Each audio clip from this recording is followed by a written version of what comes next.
오늘 시간에는 성령의 하나 되게 하심이라는 제목으로 하나님 말씀 증거하도록 하겠습니다. 사람은 정말 서로 간에 많이 다른 것 같습니다. 성격이 다르고 가치관이 다르고 생각하는 것이 다르고 살아가는 방식이 다르고 또 일하는 또 방식도 다르고 계획하는 것도 다르고 결정하는 것도 다르고 다른 모습이 서로 간에 너무나 많습니다. 가정에서 같은 부모님 밑에서 태어난 자녀들의 모습도 다 다릅니다. 심지어 일란성 쌍둥이 모습도 겉 얼굴 모습은 비슷하지만 실제 그 살아가는 모습들이 많이 다른 것을 또 보게 됩니다.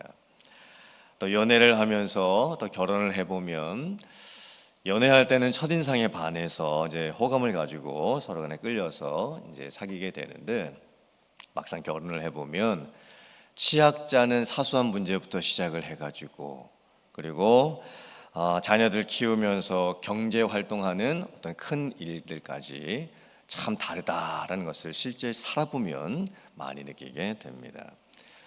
또한 우리들의 직장 생활을 하거나 비즈니스를 하게 되면서 만나는 사람들을 보면 참 다른 사람들 많이 만나게 됩니다.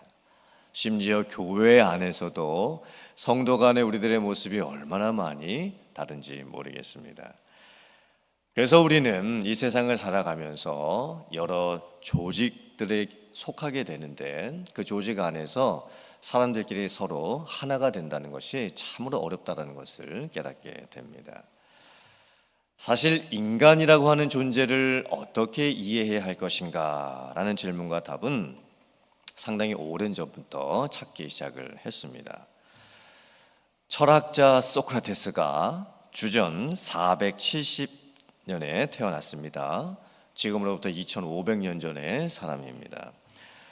소크라테스가 인간을 연구하면서 내어놓는 결론이 무엇일까요? 무엇을 알라고요? 네 자신을 알라라고 인간에 대한 결론을 내렸습니다. 소크라테스보다 10년 뒤에 태어났던 사람이 있었습니다. 히포크라테스, 주전 460년에 태어난 사람입니다. 이 사람은 고대 그리스의 의사였습니다. 의학의 아버지라고 불리는 사람이지요. 오늘날 의사들이 의사 선서를 할 때에 의사가 지켜야 할 그 생명 윤리에 대해서 선서를 하게 되지요. 그 생명 윤리를 만든 사람이 히포크라테스입니다. 히포크라테스가 의사로서 사람을 연구하면서 사람을 네 가지로 분류를 합니다. 다혈질, 우울질, 담즙질, 점액질. 히포크라테스가 인간을 연구하면서 사람의 몸을, 신체를 연구하면서 그 사람 안에 있는 체액을 기준으로 해서 이제 사람을 분류하게 된 거예요. 대체로 뚱뚱하신 분들이 죄송합니다. 대체로 뚱뚱하신 분들이 여기가 좀 많으신 편이고 좀 마르신 분들이 좀 깐깐한 그 성격을 갖게 되는 경우가 많죠. 히포크라테스는 이런 사람의 몸의 특성을 연구하면서 그 몸의 특성과 사람의 성격의 특성이 좀 다르다라고 하는 것을 발견하게 되었던 겁니다. 왜 사람들이 서로 이렇게 다를까라고 하는 것을 참 오랜 시간 전부터 연구를 했습니다. 철학적으로도 연구를 했고 또 의학적으로도 연구를 했습니다.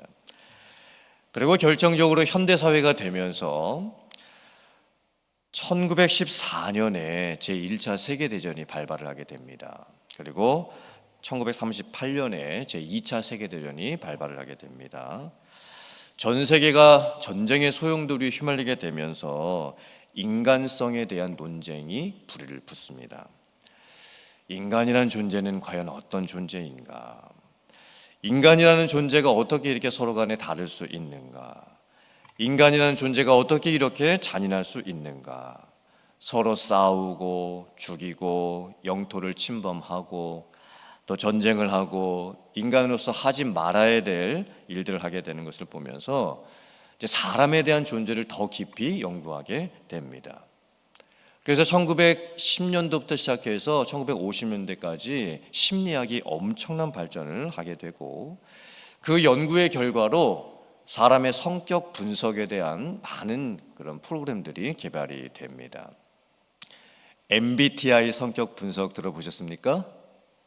DISC라고 하는 성격 분석 들어보셨습니까? 또 애니어그램이라고 하는 성격 분석 들어보셨습니까?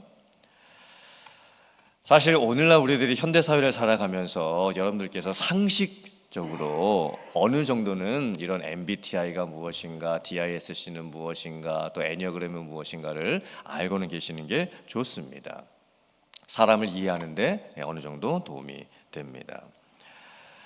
심리학에서 말하는 이 사람의 차이를 어떻게 극복해야 할 것인가, 이 답을 어떻게 내리는 것이냐면 서로의 차이를 이해하라는 겁니다. 그리고 서로 틀렸다고 하지 말고 틀림이 아닌 다름을 인정할 수 있어야 된다는 겁니다. 틀림이 아닌 다름을 받아들여라. 사실 이런 표현들은 좋은 말이기는 합니다. 또 공감이 되는 말이기도 합니다. 그런데 심리학에 기반을 둔 성격 분석 유형 같은 이런 것들은 어떻게 보면 정답 같은 이야기를 가지고 있습니다. 그런데 그 한계가 무엇이냐면 머리로는 다 이해를 하겠는데 MBTI가 무엇이고 DISC가 무엇이고 애니어그램이 무엇이고, 그래서 나의 성격은, 저는 MBTI 성격 분석으로 하면 ISTJ입니다. 그리고 DISC 성격 분석으로 하면 SC 유형입니다. 또 애니어그램으로 하면 7번 유형, 충실이라고 하는 유형에 속합니다. 그리고 제 주변에 있는 사람들 제가 다 분석을 해봤습니다. 그래서 저분은 이런 유형일 것 같다, 저분은 저런 유형일 것 같다, 그래서 이런 차이가 날 수가 있겠구나. 제가 저희 와이프에 대한 유형도 다 알고 있지요. 그런데 실제로 사람들끼리 만나게 되면 심리학에서 배운 대로 되지가 않습니다. 어느 정도 도움은 받을 수 있겠지만 실제 사람하고 만나게 되면 그 갈등이 일어났을 때, 문제가 생겼을 때 심리학에 배운 대로 잘 되지가 않는다는 겁니다. 오늘 성경 말씀에서는 인간의 차이와 갈등과 다름을 어떻게 하라고 말씀을 하고 있을까요? 바울 사도가 오늘 에베소서를 쓰면서 성령 안에서 하나가 되라고 말씀을 합니다. 성도의 일치, 교회의 일치의 방법은 성령 안에서 하나가 되는 것입니다. 철학적 연구도 안 됩니다. 심리학적 연구도 안 됩니다. 당시 에베소 교회 안에는 어떤 갈등이 있었을까요? 어떤 인간적인 문제들이 있었을까요? 에베소 교회 안에는 유대인들과 이방인들 간의 갈등이 있었습니다. 유대인들과 이방인들의 갈등은 단순한 성격 갈등이 아니었습니다.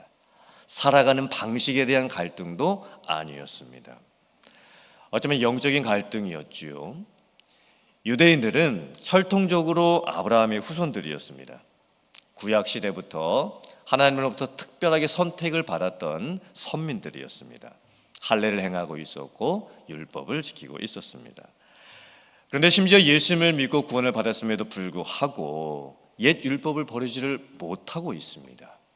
예수님을 믿는 것과 할례도 같이 행해야 한다라고 주장을 하고 있습니다. 이방인들은 혈통적으로 유대인들이 아니었습니다.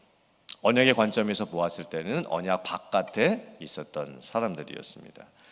율법 없이 살고 있었던 사람들이었고, 율법을 왜 지켜야 하는지, 할례는 왜 받아야 되는지도 잘 모르고 있었던 분들이었습니다. 어쩌면 유대인들과 이방인들의 갈등은 단순한 인간 감정 갈등, 관계 갈등을 넘어서서 하나님을 믿는 것이 무엇인가라고 하는 너무나 중요한 영적인 갈등을 하고 있었던 겁니다. 교회 안에서 신앙적인 갈등이 일어나지요. 또 인종적인 갈등도 일어났고 또 문화적인 갈등도 일어났습니다. 오늘 성경 말씀을 보면 이런 상황 속에서 어떻게 말씀을 하고 있냐면, 먼저는 하나됨에 대해서 말씀을 하고 있는데 그것은 사람의 하나됨이 아니었습니다. 하나님도 한 분이시다. 예수님도 한 분이시다. 성령도 한 분이시다. 하나님께서 우리를 구원하시고 성도로 부르시고 교회를 다니게 하실 때에도 한 부르심의 소망 안에서 우리들을 불러주셨다. 우리가 교회를 다니게 되었는데 교회의 머리는 예수님이시고, 믿는 성도들은 교회의 몸을 이루게 되는 것이고, 각 성도는 그 몸의 한 부분이 되었다, 지체가 되었다라고 말씀을 합니다. 에베소서 말씀을 보면 교회 안에서 성도님들의 하나됨에 대해서 말씀을 할 때 인간적인 하나됨에 대해서 출발을 하지를 않습니다. 성격 분석을 하거나 또 우리의 차이를 인정을 하자, 서로의 다름을 인정을 하자, 이렇게 말씀하고 있지 않습니다. 교회의 하나됨은 어떻게 이루어지는 것일까요? 삼위일체 하나님으로부터 이루어지는 것입니다. 하나님도 한 분이시고 예수님도 한 분이시고 성령도 한 분이신데 삼위일체로 계십니다. 그러므로 교회의 하나됨, 성도의 일치는 하나님께서 존재론적으로 하나이시기 때문에 우리가 그 하나님, 예수님, 성령님을 믿게 된다면 그 하나님 안에서, 삼위일체 하나님 안에서 우리가 하나가 되어야 한다는 것을 말씀을 하고 있습니다. 또 교회의 모습이 무엇인가, 이 교회의 존재의 의미가 무엇인가를 볼 때 사람의 몸을 보아도 사람 몸에 여러 부분들이 있죠. 눈이 코더러 쓸데없다 할 수가 없습니다. 입이 귀더러 너는 쓸데없다 할 수가 없습니다. 또 팔이 다리 보고 너는 필요가 없다 할 수가 없습니다. 우리 몸에 있는 각 부분 중에서, 지체 중에서 약해 보이는 부분도 필요하고 또 없어 보이는 부분도 필요합니다. 교회는 예수님의 몸이지요. 우리는 예수님의 몸의 각 지체가 되었습니다. 교회 안에 유대인이나 헬라인이나 또 나와 성격이 같은 사람이나 또 다른 사람이나, 나와 삶의 환경이 또 같은 사람이나 다른 사람이나, 살아가는 방식이 같은 사람이나 다른 사람이나, 나의 믿음의 성숙도가 또 같은 사람이나 다른 사람이나, 그 모든 것을 떠나서 우리는 예수님 안에서 교회를 이루었고 한 몸이 되었습니다. 예수님을 믿는 믿음 안에서 우리는 예수님 안에서 하나가 된 것입니다. 그때 우리가 어떻게 서로를 이해해 줄 수 있을까요? 어떻게 서로를 용납해 줄 수 있을까요? 어떻게 서로를 받아들여 줄 수가 있을까요? 어떻게 서로의 차이를 극복해 갈 수가 있을까요? 오늘 말씀을 보면 겸손, 온유, 오래 참음, 사랑, 용납, 평안, 이런 말씀들이 나옵니다.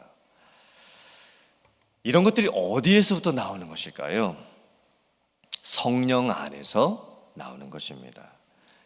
그래서 오늘 말씀을 보면 성도의 일치와 교회의 하나됨에서 말씀을 하면서 성령이 하나 되게 하신 것을 힘써 지키라고 말씀을 합니다. 사실 우리는 서로를 사랑할 힘이 없습니다. 우리는 다른 사람을 용납할 능력도 없습니다. 우리는 다른 사람을 이해할 수도 없습니다. 사람들과의 관계 속에서 겸손하고 온유하고 오래 참고 사랑해 주는 것도 잘 못합니다. 이런 힘과 능력은 성령께서 주시는 것입니다. 우리는 성령 안에서 서로 사랑할 수 있는 힘을 받습니다. 우리가 성령 안에 있을 때, 성령으로 충만하게 될 때 다른 사람을 사랑할 수도 있고 그 사람을 품을 수도 있게 되는 겁니다. 예수님의 인격이 내 안에 있게 되고 또 성령께서 우리 안에 내주하게 되시면서 우리를 변화시켜 가십니다. 머리로 사랑하는 것도 아니고 배워서 사랑하는 것도 아니고 또 성격 분석 같은 것들을 저희들이 이해해서 사랑하는 것도 아닙니다. 전혀 다른 영역에서의 사랑하는 방법을 우리에게 말씀을 하고 계시죠. 여러분들께서 먼저 성령의 사람들이 되시기를 바랍니다. 여러분들 안에 계신 성령과 동행할 수 있는 여러분들이 되시기를 바랍니다. 그래서 성령의 충만함을 구하세요. 매일의 삶 속에서 여러분들께서 성령의 통치와 다스림을 받게 되면 우리들 안에서 다른 사람들을 품고 사랑할 수 있는 능력이 만들어지게 될 줄 믿습니다. 그래서 교회 안에서 서로를 사랑할 때 성령 안에서 사랑하고, 그리고 하나님도 한 분이시고 예수님도 한 분이시고 성령도 한 분이시고 삼위일체 하나님 안에서 우리가 서로를 사랑하고, 그래서 하나됨을 이룰 수 있는 교회를 이뤄갈 수 있는 여러분들 다 되실 수 있기를 주님의 이름으로 축원합니다. 아멘.